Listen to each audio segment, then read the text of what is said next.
नमस्कार दोस्तों, स्वागत है आपका अपना ही यूट्यूब चैनल टुडे एग्जाम पर। दोस्तों, जैसा कि अभी एसएससी एमटीएस के लिए प्रैक्टिस सेट की वीडियो चलाई जा रही है, इसके तहत ये अगली वीडियो आप लोगों के लिए। दोस्तों, इससे पहले हमने पास्ट में बहुत सारा एनालिसिस का वीडियो, प्रैक्टिस सेट का वीडियो और कुछ टॉपिक वाइज वीडियो भी प्रोवाइड कराए हैं।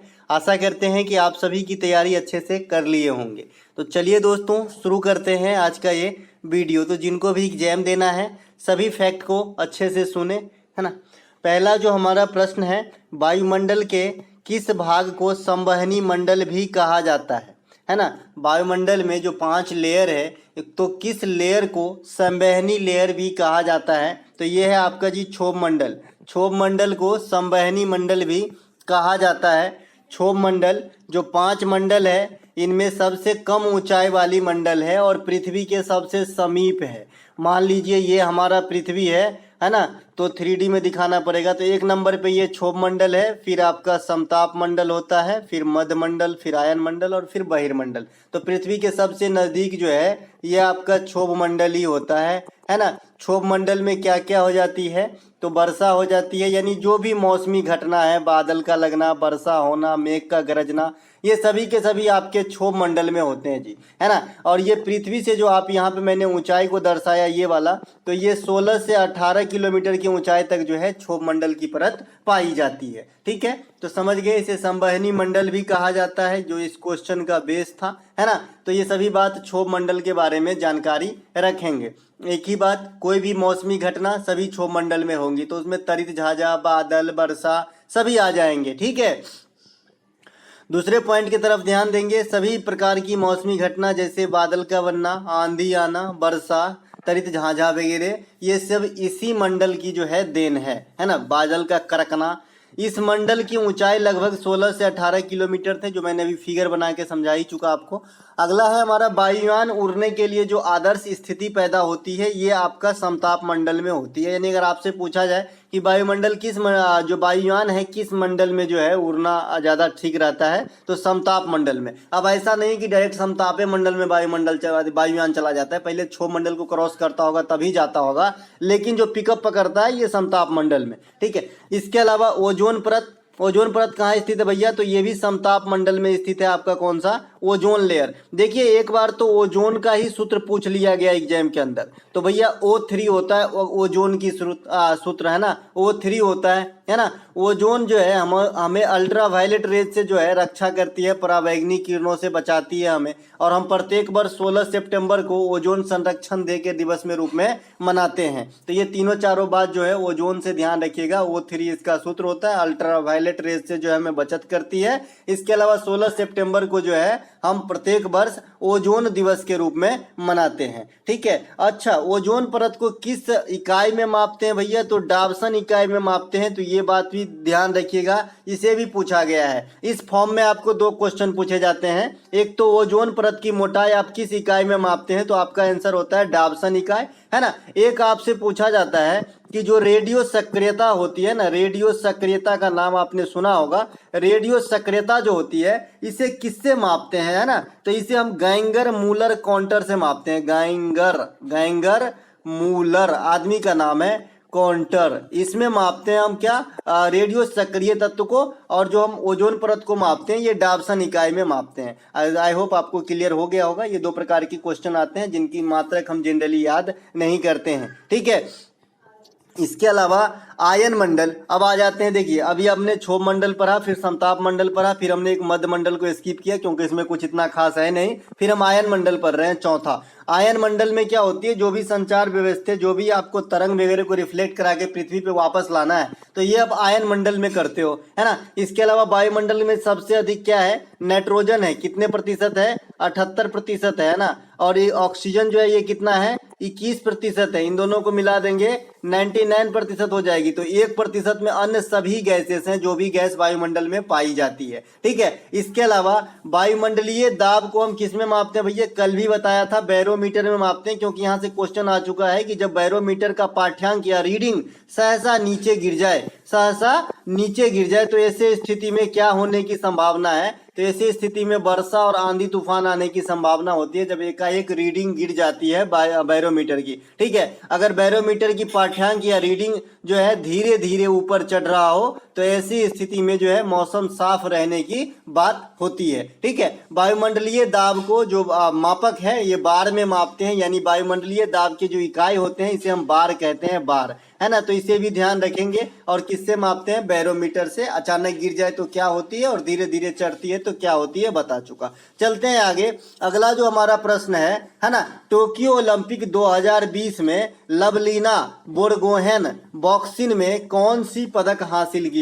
देखिए, सबसे पहले तो पूछा जाता है कि लवलीना बोरगोहेन किस राज्य से है, तो ये असम से है। कौन से खेल खेलती है? तो ये महिला पेशेवर बॉक्सर है और अभी अभी इन्होंने गोल्ड दिलाया है विश्व महिला बॉक्सिंग चैंपियनशिप 2023 के अंदर, जो दिल्ली में आयोजित करे गए हैं। ठीक है, तो यहाँ पे गोल्ड दिलाया है, ये तो एक्स्ट्रा फैक्ट हो गया। इस क्वेश्चन को लेके चलेंगे तो लवलीना बोरगोहेन टोक्यो ओलंपिक 2020 में कांस्य पदक यानी ब्रॉन्ज पदक प्राप्त किए थे बॉक्सिंग के अंदर। कहाँ के रहने वाली? असम के रहने वाली है। ठीक है, अब टोक्यो ओलंपिक में जो हमें 7 पदक प्राप्त हुआ था, तो मुझे इन 7 का जो है थोड़ा सा पार्टिकुलर ध्यान में रख लेना चाहिए कि किस किस के द्वारा क्या जीते गए, क्योंकि एग्जामिनर का कोई भरोसा नहीं है। ठीक है, कुछ भी पूछ सकता है भाई, वो स्वतंत्र है ना।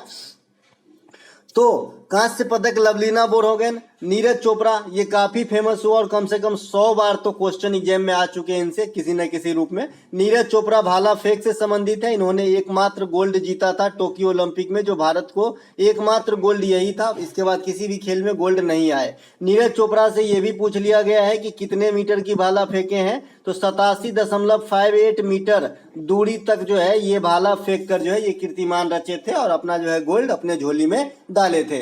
नीरज चोपड़ा व्यक्तिगत रूप से सेकेंड पर्सन बन गए थे जिन्होंने भारत के लिए गोल्ड जीते, अभिनव बिंद्रा साहब के बाद। ठीक है, इसके अलावा मीराबाई चानू वेट लिफ्टिंग में सिल्वर जीती थी टोक्यो ओलंपिक के अंदर, और टोक्यो ओलंपिक के अंदर ये भारत को पहला पदक था मीराबाई चानू के द्वारा ही। जब सबसे फर्स्ट जीतेगा ना, 7 में पहले कोई ना कोई तो जीता होगा, तो पहले यही जीती थी आपका मीराबाई चानू। मीराबाई चानू किस राज्य से बिलोंग करती है? तो मणिपुर से बिलोंग करती है। देखिए, राज्य से बिलोंग करने वाले जो महिला खिलाड़ी हैं उनसे 3-4 से ही क्वेश्चन पूछे जाते हैं। एक तो मैरी कॉम से, एक आपका मीराबाई चानू से, एक आपका हिमा दास से, एक आपका निखत जरीन से, एक आपका लवलीना बोरगोहेन से। यही 5 गो से पूछा जाता है जी, है ना। तो इन 5 का ध्यान रख लीजिएगा। हिमा दास भी असम से है, निखत जरीन तेलंगाना से है, मीराबाई चानू आपका मणिपुर से है, और अभी अभी हमने कहा था लवलीना बोरगोहेन वो भी असम से है। ठीक है, इतने बात को जरूर ध्यान रखेंगे। ठीक है,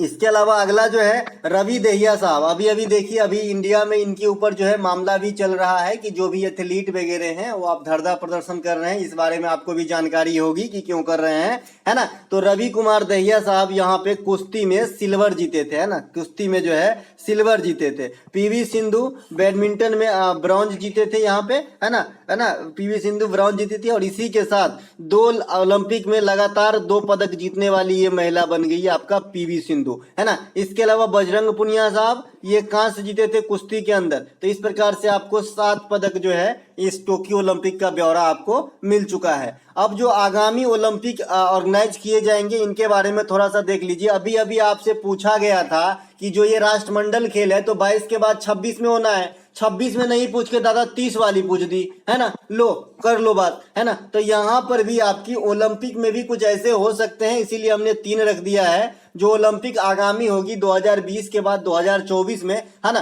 तो बच्चे सोच रहे होंगे कि 2021 में ओलंपिक हुआ था। हाँ भाई, सही सोच रहे हो, 2021 में ही हुआ था, लेकिन ये 2020 वाला ही कराया गया था डिले के कारण। ये कोरोना बाबा आ गए थे ना बीच में, इसी कारण। ठीक है, तो ये 2020 वाला ही कहा जाएगा जो 2021 में कराए गए थे। तो 4 साल के बाद होती है ग्रीष्मकालीन ओलंपिक, है ना। तो यहाँ 24 में होगी। अब तो 24 में कहाँ पे होगी? पेरिस के अंदर होगी। फिर 2028 में होगी लॉस एंजलिस अमेरिका के अंदर है जी, वहां पे होंगे। फिर 2032 ब्रिस्बेन ये ऑस्ट्रेलिया के अंदर है, तो यहाँ पे होंगे। तो ये सभी के सभी आपको ध्यान रखना है ना। इसके अलावा ओलंपिक में व्यक्तिगत रूप से प्रथम गोल्ड किसने जीता? मैंने अभी अभी बात करा, अभिनव बिंद्रा साहब। ये क्या खेलते हैं? तो ये शूटिंग खेलते हैं जी, शूटिंग।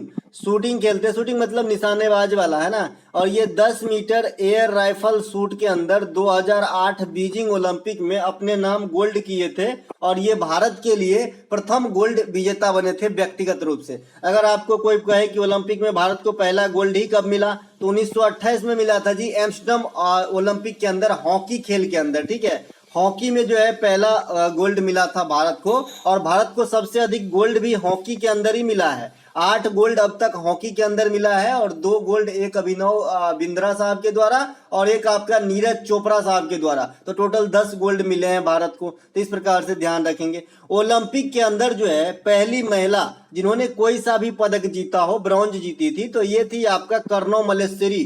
कर्णव मल्लेश्वरी क्या खेलती है, वेट लिफ्टिंग से संबंधित है, तो ये भी बात ध्यान रखेंगे, ठीक है। इसके अलावा भारत में लोक सेवा आयोग की स्थापना कब की गई थी? जो आजकल आप UPSC, BPSC, JPSC, UPPSC, RPSC, MPSC ये जो देखते हैं ना, ये किसकी देन है, कब आई थी ये सब सिस्टम, है ना। तो ये आपका 1926 में स्टार्टअप लिया था जी, 1926 में। तो आपको अगर आप कोई पूछे कि लोक सेवा आयोग का गठन या प्रचलन कब हुआ भारत में, तो 1926 बताइएगा जी। यह व्यवस्था भारत सरकार के अधिनियम 1919, अब इसे क्या कहते हैं, सर्वग्राह में मॉन्टेग्यू चेम्सफोर्ड योजना, है ना। हालांकि इससे हट के ये पत्र था जिसमें ये घोषणा किया गया था, जिसके तहत जो है 1926 में संघ लोक सेवा आयोग की स्थापना की गई, ठीक है। भारतीय सार्वजनिक सेवा के लिए कौन से कमीशन का गठन किया गया था, यानी यही अब बात हो रही है कि जो लोक सेवा आयोग है, भाई लोक सेवा आयोग को सार्वजनिक सेवा भी कह सकते हैं, प्रशासनिक सेवा भी कह सकते हैं ना।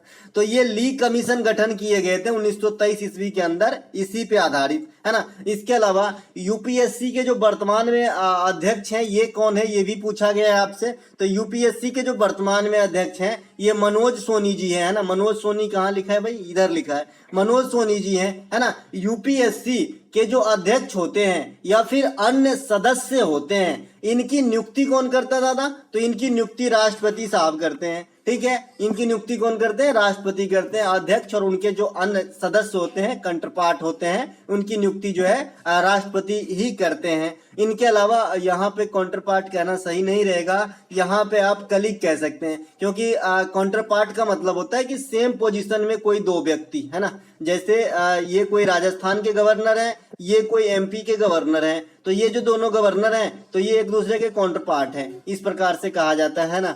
तो ये थोड़ा सा मिस्टेक हो गया शब्दों में, तो इसे सुधार लीजिएगा। इसके अलावा यूपीएससी के जो सदस्य होते हैं और उनके अध्यक्ष होते हैं जी, इनके कार्यकाल 6 वर्षों की होती है, या फिर 6 वर्ष से पहले 65 वर्ष की उम्र अगर आप पूरा कर लेते हो तो आप रिटायर कर दिए जाओगे। इसके अलावा यूपीएससी से संबंधित जो आर्टिकल है आपके, ये 315 से 323 के बीच में है, और इसे भारतीय संविधान के भाग 14 के अंतर्गत रखा गया है। तो ये सभी बात को जो है आपको ध्यान रखना है। इस बार यूपीएससी की रिजल्ट आ गई है भैया, है ना। लड़कियों ने ऊपर से 4 जो रैंक है वो लड़कियों का है ना। इसके अलावा अगला जो हमारा प्रश्न है, जनगणना 2011 के अनुसार भारत में ग्रामीण जनसंख्या का प्रतिशत क्या है। देखिए, भारत में ग्रामीण जनसंख्या या शहरी जनसंख्या, दोनों में से कोई आप एक याद रखेंगे तो दूसरा ऑटोमेटिक याद हो जाएगी, और यहां से क्वेश्चन आ रही है। तो जो ग्रामीण जनसंख्या है ना, ये 68.8 है, तो आप शहरी निकालना है तो 100 में से घटा दो, लगभग 32% जो है आपका अर्बन पॉपुलेशन है इंडिया के अंदर, है ना। और मैंने ये बता रखा है कि अर्बन पॉपुलेशन में भी अगर आप स्टेट वाइज देखेंगे तो सबसे अधिक अर्बन पॉपुलेशन जो है महाराष्ट्र का है, और अगर आप परसेंटेज वाइज देखेंगे तो सबसे अधिक अर्बन पॉपुलेशन जो है ये गोवा का है। तो ये दोनों बात ध्यान रखेंगे। इसके अलावा सबसे अधिक शहरी जनसंख्या जो है ये महाराष्ट्र का है, सबसे कम सिक्किम का है। देखिए, सिक्किम 3 क्वेश्चन का आपका आंसर होता है। ओवरऑल सबसे कम जनसंख्या ये भी सिक्किम, सबसे कम अर्बन जनसंख्या और सबसे कम रूरल जनसंख्या, ये तीनों का आंसर सिक्किम है ही जी, है ना। तो ये बात भी ध्यान रखेंगे, ठीक है। इसके अलावा यहाँ पे आपके सामने एक फोटो दिख रही होगी, इसमें दिखाया गया है कि जो 5 स्टेट है इंडिया में अर्बन पॉपुलेशन में टॉप पे, उनका नाम दिया गया है, जिसमें सबसे अधिक महाराष्ट्र है, दूसरे स्थान पे जो है ना उत्तर प्रदेश है, तीसरे स्थान पे तमिलनाडु है, चौथे स्थान पे बंगाल है, पांचवें स्थान पे आंध्र प्रदेश है ना। तो उत्तर प्रदेश को देख के विचलन में नहीं आइएगा। क्या होता है कि ये जो है टोटल की बात कर रहा है जी, ये परसेंटेज के हिसाब से बात नहीं कर रहा है। अब यूपी की पॉपुलेशन ही इतना है कि अन्य 5 स्टेट को भी मिला दे छोटे छोटे को तो यूपी जितना नहीं होगा, तो कोई बड़ी बात नहीं है, सेकेंड स्थान पे बैठा है ना। इसके अलावा अब हम आते हैं परसेंटेज के हिसाब से, तब आप कहोगे कि जी ये सही है ना। देखिए परसेंटेज के हिसाब से यहाँ पे नहीं दिया गया है, परसेंटेज के हिसाब से नहीं दिया गया है। मैंने आपको बताया था कि परसेंटेज के हिसाब से सबसे अधिक गोवा में है ना। हालांकि फोटो नहीं है यहाँ पे न्यूनतम नगरीय जनसंख्या वाली जो है बात करी गई है। तो सबसे कम सिक्किम में है। सिक्किम मैंने कहा 3 क्वेश्चन के आंसर होते हैं, सबसे कम नगरीय जनसंख्या, सबसे कम ग्रामीण जनसंख्या और सबसे कम ओवरऑल जनसंख्या में भी सिक्किम है।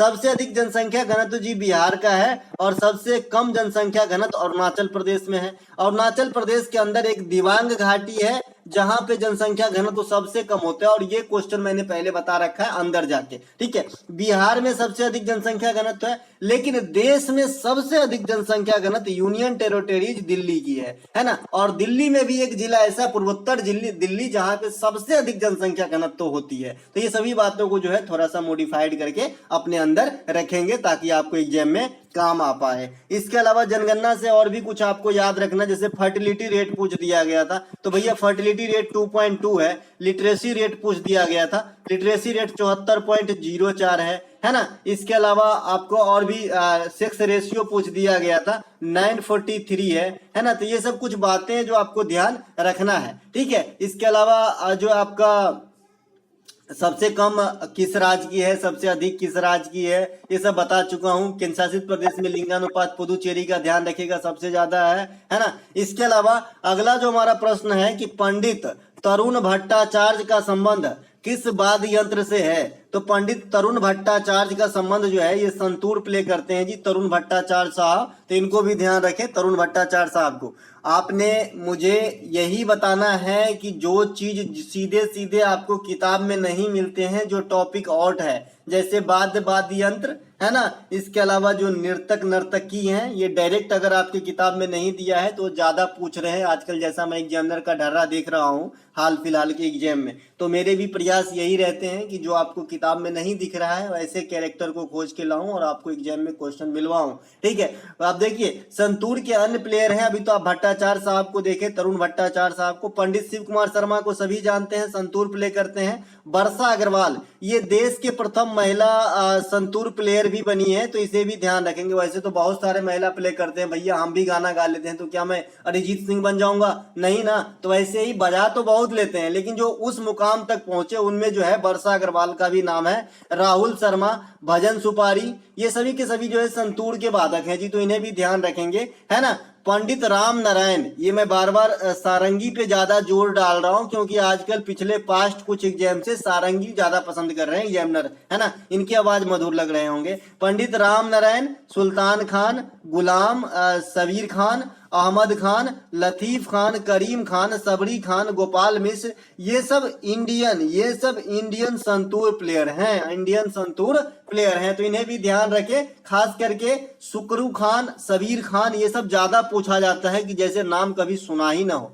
है ना। सुकूर खान इसमें नहीं लिखा है क्या? नहीं लिखा है भैया, सुकूर खान भी लिख लेना, सुकूर खान, है ना। ये भी आपके जो है प्लेयर हैं, किसके? आपके सारंगी के। इसके अलावा शहनाई के वादक जो हैं ये बिस्मिल्लाह खान साहब हैं। बिस्मिल्लाह खान साहब को 2001 में भारत रत्न जैसे अवार्ड से नवाजा गया था। अगर आपसे कोई अंदर जाके थोड़ा सा पूछ ले कि भाई बिस्मिल्लाह खान का ओरिजिनल नाम क्या था, तो आप बताइएगा कमर खान, है ना। कमर खान जो है बिस्मिल्लाह खान साहब का ओरिजिनल नाम था। तो ये बात भी ध्यान रखेंगे, ये सब बड़े लेवल के एग्जाम में पूछे जाते हैं। इसके अलावा बुद्धादित्य मुखर्जी, निखिल बनर्जी, विलायत खां, बंदे हसन, पंडित रविशंकर, ये सभी के सभी जो है सितार के जो है म्यूजिशियन है, तो इन्हें भी ध्यान रखें। पंडित रविशंकर ही इंडिया में है जिसे ग्रैमी अवार्ड फर्स्ट टाइम दिया गया था, और सबसे अधिक ग्रैमी अवार्ड भी इन्होंने ही जीता है, पंडित रविशंकर। हालांकि AR रहमान के नाम भी 2 ग्रैमी अवार्ड है जय हो गीत के लिए, ये भी क्वेश्चन आपसे पूछा गया है। पंडित रविशंकर साहब सेकेंड ऐसे म्यूजिशियन हुए जिनको भारत रत्न दिया गया 1999 के अंदर। सबसे पहले पहले म्यूजिशियन हुए M Subba Lakshmi. M Subba Lakshmi, M Subba Lakshmi, ये कर्नाटक संगीत से जुड़ी हुई कैरेक्टर थी और इनको जो है 1998 में भारत रत्न से नवाजा गया था। तो ये सभी बात ध्यान रखेंगे। 6 कैरेक्टर हैं जो म्यूजिशियन हैं और भारत रत्न ही पाए हैं। मैं सबका नाम बता दिया हूँ, एम सुब्बा लक्ष्मी, बिस्मिल्लाह खां और लता मंगेशकर, पंडित भीमसेन जोशी, भूपेन हजारिका, और एक आपका और कोई छूट रहा है, एक सेकंड, फिर से आइए, छूट रहा है ना, फिर से आइए, छूट रहा है, कोई दिक्कत नहीं। देखिए एम सुब्बा लक्ष्मी 1998 में मिला जी, है ना। बिस्मिल्लाह खां और सॉरी पंडित रविशंकर साहब को 99 में मिला। बिस्मिल्लाह खां और लता मंगेशकर को 2001 में मिला। 2008 में मिला आपका पंडित भीमसेन जोशी साहब को और 2019 में मिला भूपेन हजारिका साहब को। तो 6 कैरेक्टर हो गए, ये 3 और 2 5 और 1 6, है ना। तो 6 कैरेक्टर हो गए जी। 6 कैरेक्टर को मिले हैं भारत रत्न जो आपका म्यूजिशियन थे। अगला प्रश्न, प्रसिद्ध पुस्तक इकोनॉमी हिस्ट्री ऑफ इंडिया के लेखक कौन है। देखिए प्रसिद्ध पुस्तक है इकोनॉमिक हिस्ट्री ऑफ इंडिया के लेखक कौन है, तो ये भैया रमेश चंद्रा जो है ये इकोनॉमिक हिस्ट्री ऑफ इंडिया के लेखक हैं। देखिए इंडिया संबंधित इंक्लूड रहे किताब के अंदर तो ज्यादा पूछे जाते हैं, है ना। इसके अलावा जो फ्रीडम मूवमेंट की किताब है वो तो पूछे ही जाते हैं, जो खिलाड़ी के ऑटोबायोग्राफी है पूछे ही जाते हैं। इसीलिए मैंने बुक्स एंड ऑथर पे तो होल वीडियो आपको प्रोवाइड करा ही दिया है, बाद बाकी का काम तो आपका है ना। तो देखिएगा, है ना। तो ये जो है आपका इंडिया डिवाइडेड, इसमें भी इंडिया शब्द इंक्लूड है जी, राजेंद्र प्रसाद ने लिखे हैं, है ना। इकोनॉमिक हिस्ट्री ऑफ इंडिया कौन लिखे हैं, रमेश चंद्र लिखे हैं। अनहैप्पी इंडिया कौन लिखे हैं जी, लाला लाजपत राय लिखे हैं। ए पैसेज टू इंडिया कौन लिखे हैं जी, ए पैसेज टू इंडिया, तो ये कौन लिखे हैं, ई.एम. फोस्टर लिखे हैं, E M. Forster. A passage to England भी एक किताब का नाम है, ए पैसेज टू इंग्लैंड, तो इन किताब को लिखे हैं जी नीरज सी चौधरी। तो दोनों बात ध्यान रखेंगे, जो पैसेज वाला और इंग्लैंड वाला है वो जो है देसी राइटर लिखे हैं नीरज सी चौधरी, और जो इंडिया वाला है ए पैसेज टू इंडिया वो विदेशी राइटर लिखे हैं ई.एम. फोस्टर। ठीक है, तो यहां से याद रहेगा आपको, है ना। पॉवर्टी एंड फेमिनाइज, गरीबी और अकाल, अगर इसको हिंदी करें तो गरीबी और अकाल हो जाएगा पॉवर्टी एंड फेमिनाइज, या फिर ड्रॉट बोलते हो आप अकाल को, DROUGHT, ड्रॉट मतलब सूखा होता है, अकाल होता है ना। तो ये इन दोनों का साइनो भी कर लीजिएगा, फेमाइन और ड्रॉट साइनो हो जाता है। तो पॉवर्टी एंड फेमाइन के लेखक अमर्त्य सेन है। अमर्त्य सेन वही शख्स हैं जो इंडिया के लिए इकोनॉमिक्स के अंदर प्रथम बार जो है नोबेल पुरस्कार जीत करके लाए थे। ठीक है, इसके अलावा जो अभी इकोनॉमिक्स के अंदर एक और नोबेल पुरस्कार आया बनर्जी साहब के द्वारा 2019 में ही आया था, है ना। ये पति पत्नी दोनों जीते थे, ये भारतीय मूल के अमेरिकन है ना। तो ये बात भी ध्यान रखेंगे। इटर्नल इंडिया, देखिए इसमें भी इंडिया शब्द लगा है, तो इटर्नल इंडिया के लेखक जो है ये इंदिरा गांधी है। इंदिरा गांधी प्रथम महिला है जिन्हें भारत रत्न जैसे अवार्ड दिया गया था। इंदिरा गांधी हमारे देश की प्रथम महिला प्रधानमंत्री हैं। इंदिरा गांधी के समय ही देश में आंतरिक गड़बड़ी के आधार पर 1975 में आपातकाल की घोषणा किया गया था। इंदिरा गांधी के समय ही 1969 में 14 बैंकों का राष्ट्रीयकरण किया गया था, है ना। इंदिरा गांधी के समय ही इसरो की स्थापना करी गई थी। तो ये सभी बातों को ध्यान रखेंगे। इंदिरा गांधी को, इसे जो है लेडी वुमेन कहा जाता है भैया, वुमेन लेडी कहा जाती है, lady women, sorry iron lady कहा जाता है, माफ कीजिएगा, आयरन लेडी कहा जाता है, लौह महिला कहा जाता है इंडिया के अंदर, और लौह पुरुष जो है सरदार वल्लभ भाई पटेल को कहा जाता है। ठीक है, इसके अलावा रीडिस्कवरी ऑफ इंडिया, इसमें भी इंडिया है। तो ये आपके लिखे गए जी मेघनाथ देसाई, कौन है, मेघनाथ देसाई। और डिस्कवरी ऑफ इंडिया, इनके लेखक हैं आपके जवाहरलाल नेहरू। जवाहरलाल नेहरू को जो ज्यादा पुस्तक पूछे जाते हैं ये आपका गिम्सलेज ऑफ ओल्ड हिस्ट्री और एक आपका डिस्कवरी ऑफ इंडिया, ये दोनों पुस्तक जो हैं जवाहरलाल नेहरू साहब के ज्यादा पूछे जाते हैं। कॉमनवेल्थ ऑफ क्रिकेट, है ना, ये रामचंद्र गुहा की पुस्तक है।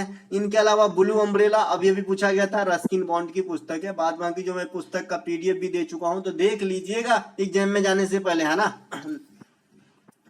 इसके अलावा क्रिकेट की पहली विश्व टेस्ट चैंपियनशिप 2021 के विजेता कौन है। देखिए ये जो है हाल फिलहाल में इसके आगामी एडिशन चल रही है, तो इनके पुराने एडिशन पे अगर एग्जामिनर नजर मार ले तो, है ना, तो ये 2021 में विजेता न्यूजीलैंड रहे थे जी, विश्व पहली क्रिकेट टेस्ट चैंपियनशिप 2021 में, है ना।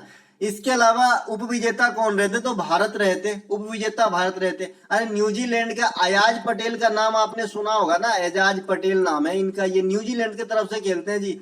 ये टेस्ट क्रिकेट में 10 विकेट ले लिए भाई साहब, है ना। तो पहली बार कौन लिए थे टेस्ट क्रिकेट में 10 विकेट, तो जिम लेकर। और सेकेंड बार तो अनिल कुंबले ये भारत के हैं भैया, स्पिनर थे, है ना। और तीसरी बार ये कारनामा एजाज पटेल ने किया था। तो अब तक 3 ही ऐसे खिलाड़ी हैं जो टेस्ट क्रिकेट के एक पारी में 200 विकेट ले लिया, बताइए, है ना। अभी जो आपका टेस्ट चैंपियनशिप चल रहा है ये 2021-2023 वाला चल रहा है ना। यह चैंपियनशिप जो है किसके द्वारा आयोजित करवाए जाते हैं, तो ये भी आईसीसी के द्वारा ही कराया जाता है, तो ये बात भी ध्यान रखेंगे।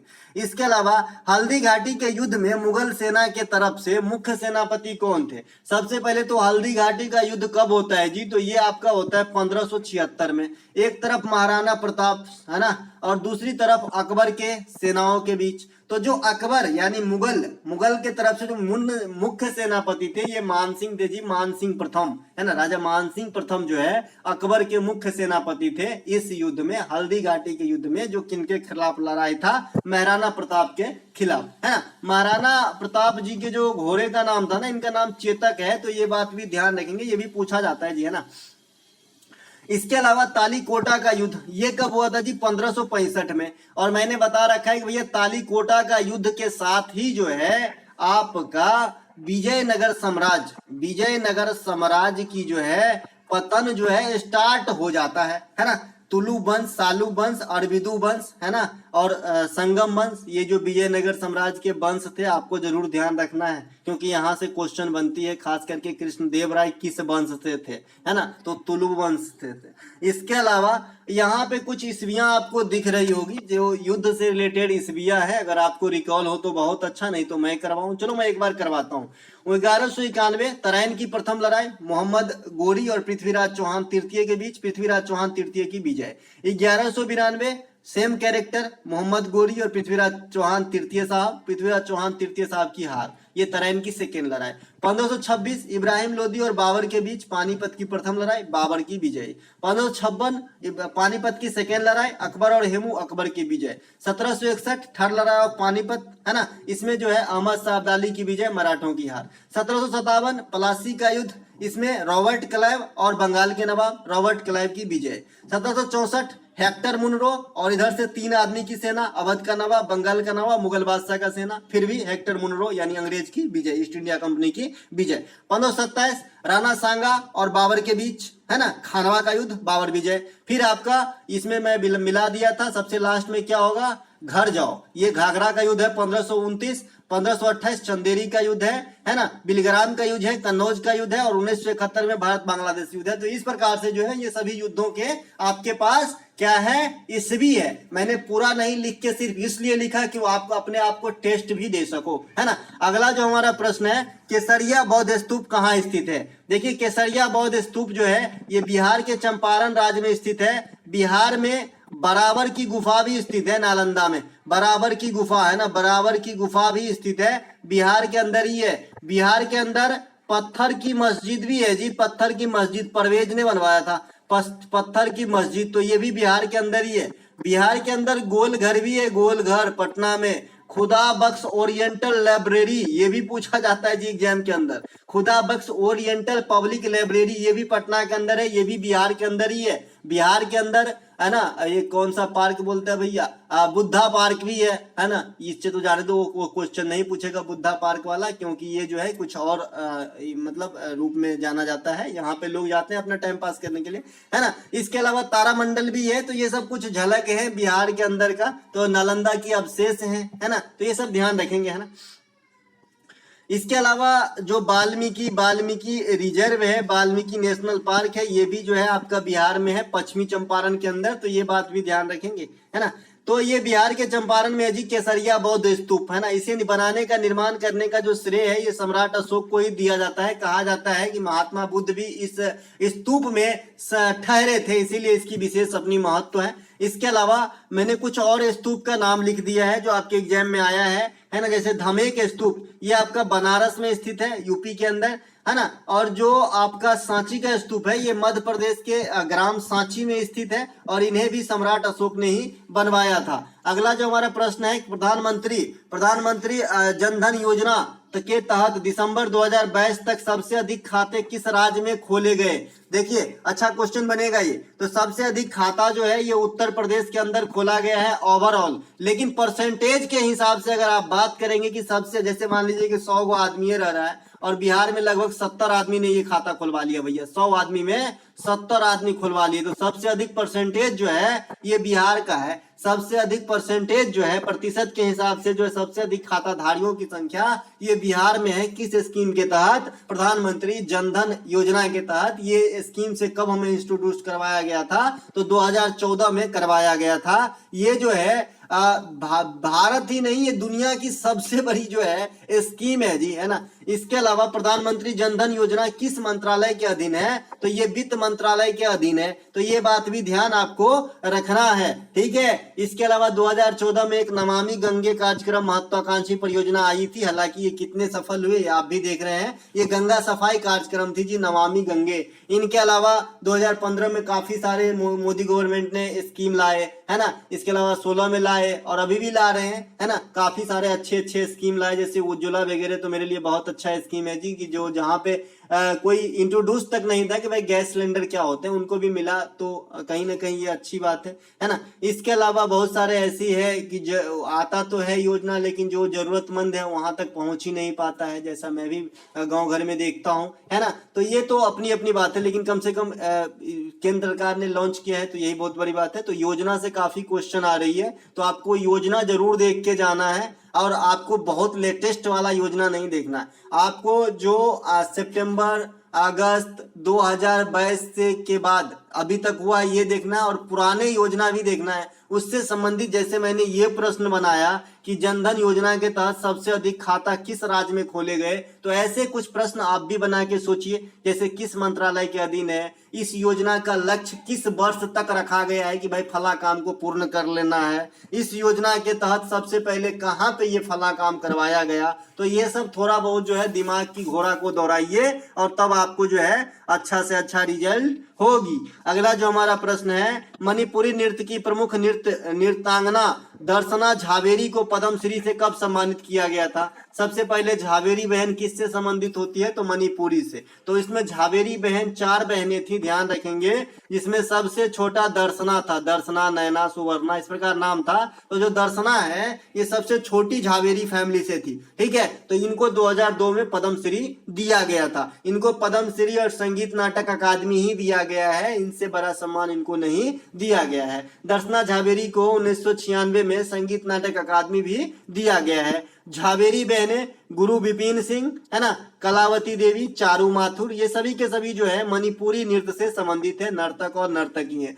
अब झावेरी बहने में जो है 4 है, दर्शना, सुवर्णा, नैना, इस प्रकार से मैं बता दिया। गुरु विपिन सिंह के ये सभी जो है मतलब शिष्य थे और शिष्या थे, है ना। बहुत सारे गुरु विपिन सिंह जो है मजे हुए हैं, जैसे गुरु केलुचरण महापात्रा ओडिसी के अंदर गुरु है, वैसे ही गुरु विपिन सिंह जो है मणिपुरी का जो है इंस्ट्रक्टर थे, है ना, नृत्य में कोरियोग्राफर कहिए, है ना। इनके अलावा मणिपुरी नृत्य में राधा कृष्ण प्रसंग को दर्शाया जाता है। इसके अलावा प्लाज्मा झिल्ली किसके बनी होती है? देखिए नृत्य से 3-4 भगवान का पूछा जाता है। मोहिनीअट्टम में भगवान विष्णु, और आपका जो है मणिपुरी में भगवान कृष्णा, और भरतनाट्यम में भगवान शिवा, और इस प्रकार से 3-4 प्रश्न जो हाल फिलहाल में निकल के आए। मकर संक्रांति में भगवान सूर्य, छठ पूजा में भगवान सूर्य, है ना। इसके अलावा मकर विलक्कू में भगवान अयप्पा, इस प्रकार से आपका थाईपुसम में भगवान मुरुगन, बोनालू और बथुकम्मा, तो बोनालू में माता काली, बथुकम्मा में महागौरी। इस प्रकार से जो है आपको ध्यान रखना है, देवी देवताओं की नाम जी, है ना, ध्यान रखना है, तभी तो है काम आएगा, है ना। इसके अलावा प्लाज्मा झिल्ली किसके बनी होती है? तो ये भाई प्रोटीन और लिपिड की बनी होती है प्लाज्मा झिल्ली, है ना। पादप कोशिका में उपस्थित जो सेल वाल होते हैं, कोशिका भित्ति होते हैं, ये सेलुलोज के बने होते हैं, है ना। कोशिका भित्ति यानी सेल वाल जंतु कोशिका में, जो एनिमल का जो सेल है इसमें नहीं पाया जाता है ना। कोशिका यानी सेल की सबसे पहले जो खोज है या नामाकरण है, ये हमें इंट्रोड्यूस करवाया, ये सबसे पहले 1665 ईस्वी में रॉबर्ट हुक नामक साइंटिस्ट ने करवाया था।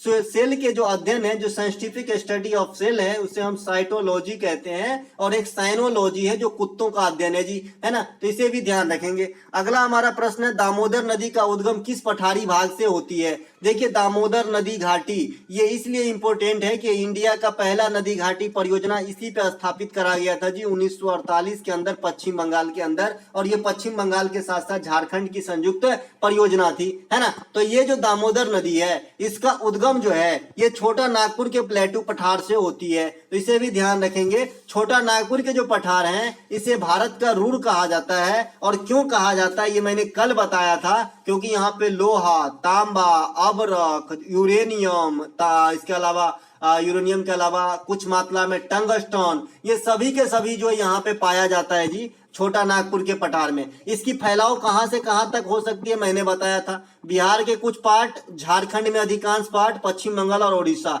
इतने राज्यों तक जो है इनको फैलाव हो सकता है छोटा नागपुर के पठार का। मैंने बताया था कि क्वेश्चन पूछा जाता है कि संथाल विद्रोह किस पठार इलाके में हुआ था, तो छोटा नागपुर के पठारी इलाके में। और ये कब हुआ था जी, 1855 में हुआ था। उस समय लॉर्ड कैनिंग जो है वायसराय थे, जो बाद में गवर्नर जनरल थे, जो बाद में जाके प्रथम वायसराय बना 57 के बाद, जब 57 में विद्रोह हुआ था। तो ये तो मैं दिशा से हट के बताया, है ना, कैनिंग वेनिंग, है ना। तो यहाँ पे छोटा नागपुर के पठार से दामोदर नदी का उद्गम होती है। छोटा नागपुर के पठार को भारत का रूर कहा जाता है। नर्मदा नदी का उद्गम जो है ना, अमरकंटक की पहाड़ी मैकाल रेंज की पर्वत है, ये मध्य प्रदेश से निकलती है ना। इसके अलावा ताप्ती नदी का उद्गम ये सतपुरा रेंज, ये भी मध्य प्रदेश में ज्यादातर फैला है, सतपुरा पर्वत की, है ना। तो ये बात भी ध्यान रखेंगे। इसके अलावा जो आपका दक्कन का पठार है, ये सतपुरा रेंज के द्वारा सीमा बनाया जाता है। तो ये बात भी आपको ध्यान रखना है, कभी ना कभी काम आ जाएगा। सिंधु, सतलज, ब्रह्मपुत्र, ये तीनों नदी का उद्गम जो है तिब्बत के मानसरोवर से होती है, जैसा कि आप जानते हैं।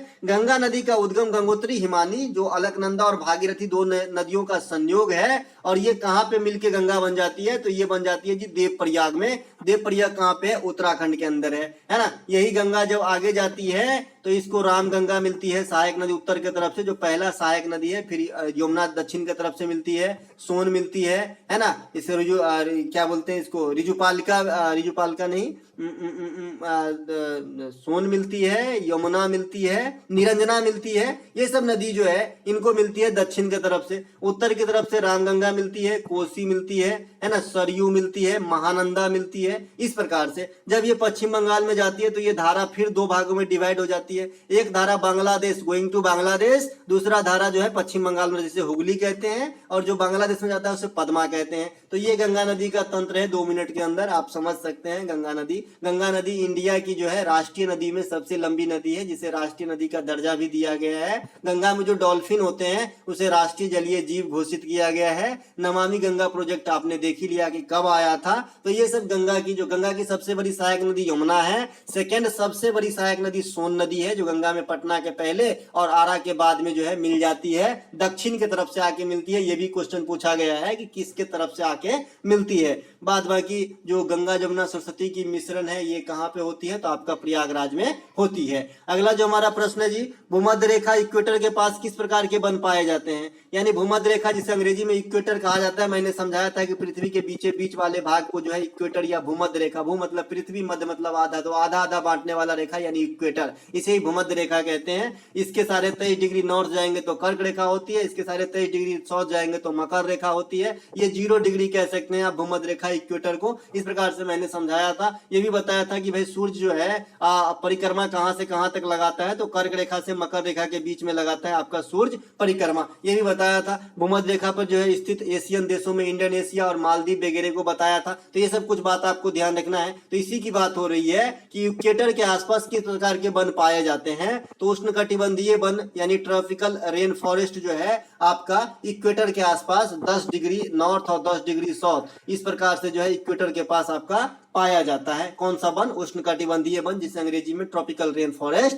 कहा जाता है। भूमध्य रेखा के आसपास कितने डिग्री के आसपास के क्षेत्र को ट्रॉपिकल रेन फॉरेस्ट कहा जाता है। अगर मैं इसका लैंग्वेज चेंज कर दूं तो 10 डिग्री अक्षांश के आसपास के क्षेत्र को जो है ट्रॉपिकल रेन फॉरेस्ट कहा जाता है। इस क्षेत्र में उगने वाली जो पौधे होते हैं उसकी पत्ती काफी चौड़ी होती है। जैसे भारत के पश्चिमी तट जो है इसी प्रकार के वन का उदाहरण है जी, है ना, पश्चिमी तट है। इसके अलावा कुछ वन है जहां से आपको क्वेश्चन एग्जाम में पूछा जाता है कि इसमें कितनी वर्षा होती है। जैसे उष्णकटिबंधीय सदाबहार वन, उष्णकटिबंधीय सदाबहार वन में सालाना वर्षा जो है 200 से 250 सेंटीमीटर एवरेज में होती है ना। सदाबहार वन है जी, है ना, एवरग्रीन फॉरेस्ट, है ना। इसके अलावा उष्णकटिबंधीय कांटेदार वन, अब जैसे ही कांटा शब्द आया तो कांटा लगा, है ना। कांटा शब्द मतलब क्या होती है कि ये मरुस्थलीय क्षेत्र में उगने वाले पौधे होते हैं जहां पे वर्षा बहुत कम होती है, इसीलिए कांटेदार वन में जो है वर्षा जो है एवरेज 50 सेमी सालाना होती है, ठीक है। तो ये बात भी ध्यान रखेंगे। अब कांटेदार क्षेत्र में कौन कौन से वृक्ष पाए जाते हैं, जैसे खजूर, बबूल, बेर, खैर, नीम, खेजरी, पलास। पलास में थोड़ा सा स्टार लगा देंगे, पलास कांटेदार वाले के साथ साथ जो है उष्णकटिबंधीय वन में भी मिल जाती है, ठीक है। तो पलास को थोड़ा सा इससे अलग ही कर दो, अलग कंफ्यूजन नहीं चाहिए भैया, है ना। पलास को इससे अलग कर दो, ठीक है, पलास, है ना। बात वहां की खजूर, बबूल, बेर, खैर, नीम, खेजरी, ये सब जो है कंटीली वन के उदाहरण है, उष्णकटिबंधीय कांटेदार वन, जहां पे वर्षा जो है 50 सेमी से भी कम होती है ना। आपको खेजरी का वृक्ष से कुछ याद आ रहा है क्या? अमृता देवी बिश्नोई, अमृता देवी बिश्नोई याद आया? अमृता देवी बिश्नोई, अमृता देवी बिश्नोई भैया, इनके नाम पे पुरस्कार दिया जाता है ना। राजस्थान में जो है खेजरी के वृक्ष काफी पाए जाते हैं, तो इनके कटने से रोकने के लिए इन्होंने जो कदम उठाई थी, इसीलिए जो है पर्यावरण संरक्षण के लिए अमृता देवी पुरस्कार इनके नाम पे दिया जाता है। जैसे आपने चिपको आंदोलन का नाम सुना है ना, उत्तराखंड के अंदर हुआ है, उसी प्रकार से राजस्थान में इसको मान लीजिए आप, चिपको आंदोलन जो चलाई थी कौन? अमृता देवी बिश्नोई। चिपको आंदोलन के जो मुख्य कैरेक्टर थे महागौरा देवी और आपका जो है सुंदरलाल बहुगुणा, जो उत्तराखंड में हुआ था। ये मैं राजस्थान की बात कर रहा हूं, जहां पे खेजरी के वृक्ष को बचाने के लिए जो है लोग सामने आए थे, है ना। अगला है कि उष्णकटिबंधीय पर्णपाती वन, उष्ण कटिबंधीय पर्णपाती, पर्णपाती को पतझड़ी भी बोलते हैं ना। वर्षा जो होता है ना यहाँ पे ये 200 सेंटीमीटर तक हो जाती है, और 200 से अधिक हो जाएगा तो सदाबहार हो जाएगा। तो आप लॉजिक लगा के भी समझ सकते हैं, 200 तक हुआ तो पर्णपाती, 200 से अधिक हो गया तो सदाबहार, एवरग्रीन, है ना। तो यहाँ पे जो आपको वृक्ष मिलेगा ये गांव घर में आपको मिलेंगे, अपने यहाँ ज्यादातर जो है पर्णपाती बनी है इंडिया में ज्यादातर, ठीक है। तो यहाँ पे सागवान, शीशम, महुआ, आंवला, आंवला आंवला होता है ना, विटामिन सी का अच्छा स्रोत आंवला, है ना। तो ये सब जो है आपके उष्णकटिबंधीय पर्णपाती वन की उपज है। आप शीशम के पेड़ को देखते होंगे, साल में एक बार पूरा पत्ता गिरा देता है। इस पेड़ की, इस जंगल की एक विशेषता होती है कि साल में एक बार पूरी पत्ती गिर जाएंगे, फिर नए पत्ते आते हैं। जब नए पत्ते आते हैं तो बात ही क्या कहना, कोयल का चहक, और नए पत्ते के साथ आप सैर कीजिए, मजा ही आ जाएगा अलग, है ना। इसके अलावा अगला प्रश्न है जी, गोल्डन चावल का उपयोग किस अंग के लिए उपयुक्त है? सबसे पहले किस अंग की बात करी गई है, तो यहाँ पे आंसर है आंख। अब मैं बताऊंगा गोल्डन चावल क्यों आंख के लिए उपयोगी है भाई, क्योंकि इसमें विटामिन ए की मात्रा अधिक होती है, और विटामिन ए जो होती है इसे रेटिनॉल कहा जाता है। कहा गया? रेटिनॉल कहा जाता है। और रेटिनॉल जो है ये आंख की बीमारी के लिए बहुत अच्छा है। यानी जैसे ही विटामिन ए की कमी होती है हम आंख से कमजोर हो जाते हैं, आंख जो है कई प्रकार के रोगों के जो है चपेट में आ जाता है। अगर आपसे कोई पूछे कि गोल्डन चावल, चावल के किस प्रकार के किस्म है, तो आप बताइएगा ट्रांसजेनिक किस्म है, इसमें जो है छेड़छाड़ करके बनाया गया है, ठीक है। तो ये बात भी ध्यान रखेंगे। इसके अलावा आंख की जो बीमारी होती है जैसे ग्रतौंधी, ग्लूकोमा, ट्रेकोमा, मोतियाबिंद, ये सभी के सभी जो है आंख के बीमारी है जी, है ना। तो ये बात भी ध्यान रखेंगे। कई बार एक सिंपल क्वेश्चन पूछा जाता है और बच्चे कंफ्यूज हो जाते हैं कि निकट दृष्टि दोष में पूछा जाता है कि निकट दृष्टि दोष, जो निकट दृष्टि दोष है, निकट दृष्टि दोष आंख की बीमारी होती है, कम दिखता है। तो इसमें पूछा जाता है कि आदमी इसके बारे में क्या सत्य है, 4 कथन दे देगा। तो देखिए निकट दृष्टि दोष में ऐसा नहीं है कि निकट की वस्तु आप नहीं देख पाते हैं। निकट दृष्टि दोष का मतलब है कि आप दूर की वस्तु नहीं देख पाते हैं, दूर की वस्तु को नहीं देख पाते हैं, इसे निकट दृष्टि दोष कहते हैं। ये नाम के जस्ट उल्टा होता है जी, ठीक है। निकट दृष्टि दोष है मतलब दूर की वस्तु नहीं दिख रहा है, ठीक है। दूर दृष्टि दोष है मतलब निकट का वस्तु नहीं दिख रहा है। तो ये मैं बता दिया ताकि इसमें कंफ्यूजन होती है, इसीलिए, ठीक है। चलते हैं आगे। हाँ, अगला जो है हमारा, अच्छा, निकट दृष्टि दोष के लिए अवतल लेंस का चश्मा लगा लीजिएगा और दूर दृष्टि दोष के लिए उत्तल लेंस का चश्मा लगती है, तो ये बात भी ध्यान रखेंगे। अगला प्रश्न हमारा, देहांग देवांग जैव मंडल आरक्षित क्षेत्र किस राज्य में स्थित है? तो ये अरुणाचल प्रदेश में स्थित है। सिमलीपाल आरक्षित क्षेत्र उड़ीसा में है। नौकरेक आरक्षित क्षेत्र मेघालय में है। कंचनजंगा सिक्किम में है, डेबरू सखोवा असम में है। तो ये सब जो है आरक्षित क्षेत्र है ना। नीलगिरी भारत की आरक्षित क्षेत्र है, इसे भी ध्यान रखेंगे, नीलगिरी, है ना। तो ये बात भी ध्यान रखना है। इसके अलावा संविधान सभा के समक्ष उद्देश्य प्रस्ताव किसने पेश किया था? तो भैया संविधान सभा के समक्ष जो है उद्देश्य प्रस्ताव जवाहरलाल नेहरू ने पेश किया था। ये कब पेश किया था? 13 दिसंबर 1946 को पेश किया था। मैंने इसको आपको लॉजिकली वे में एक क्रम में आपको याद रखने को बताया है कि देखिए संविधान सभा की जो गठन करने वाली बॉडी इंडिया में आया, जिसपे इस भावी संविधान के लिए चर्च या फिर सुधार करने के उद्देश्य से आए थे, ये आपका कैबिनेट मिशन था। क्या था?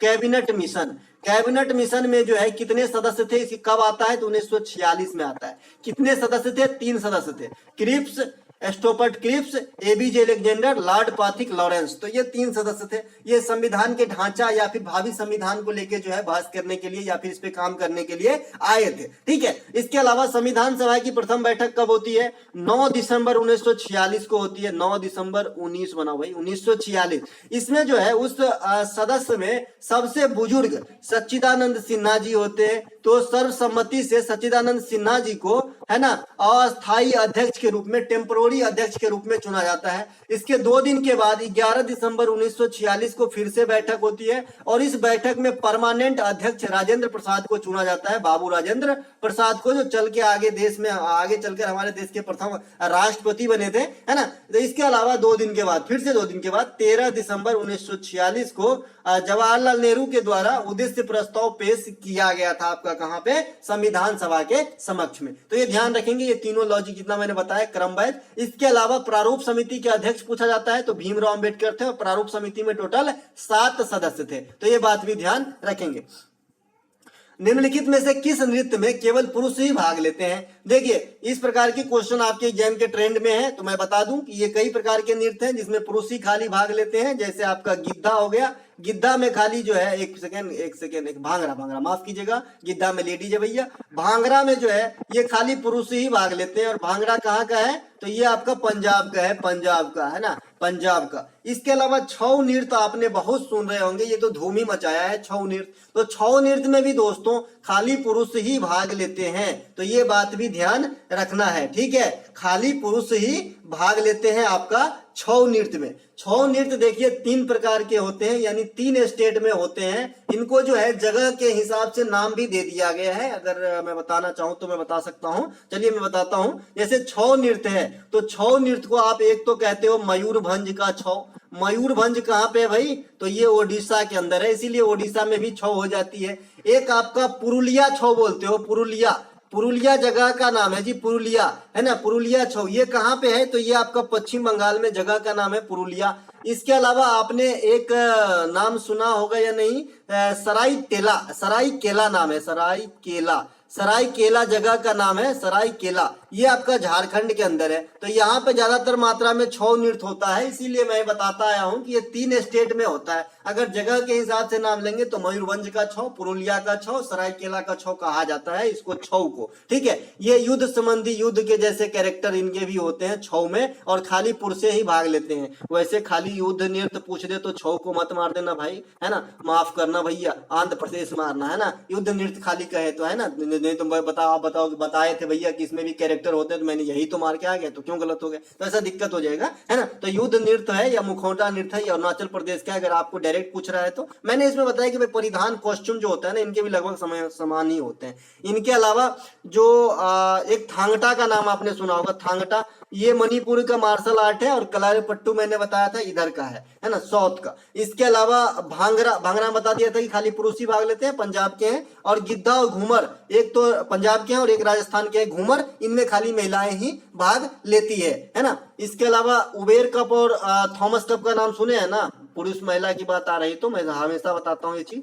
उबेर कप और थॉमस कप, ये बैडमिंटन के 2 प्रतियोगिता है, जिसमें उबेर में खाली फीमेल भाग लेती हैं और थॉमस में खाली मेल भाग लेती हैं। तो दोस्तों ये थे आज के एमटीएस के ऊपर प्रैक्टिस सेट का वीडियो। अगर आपको अच्छा लगे तो लाइक जरूर करें। मिलेंगे हम अगले वीडियो में, तब तक के लिए जय हिंद। और जो बच्चे बोल रहे हैं कि मास्टर वीडियो, तो दोस्तों पिछले 1-1.5 सप्ताह में हमने 4 ऐसे वीडियो 4-4 घंटे के अपलोड करा। मैंने जितना भी पढ़ाया वो कंबाइन करके है एक्चुअली, है ना। तो उसे ही देख ले, ये मास्टर वीडियो नहीं तो क्या है। और रोज मैं उतना तो दे ही दे रहा हूँ आपको जितना चाहिए, और PDF दे ही दे रहा हूँ। तो आपको जो है पास्ट के जो भी वीडियो वो देख लीजिए, यही मास्टर वीडियो है। और कौन सी मास्टर वीडियो होती है मुझे तो, है ना।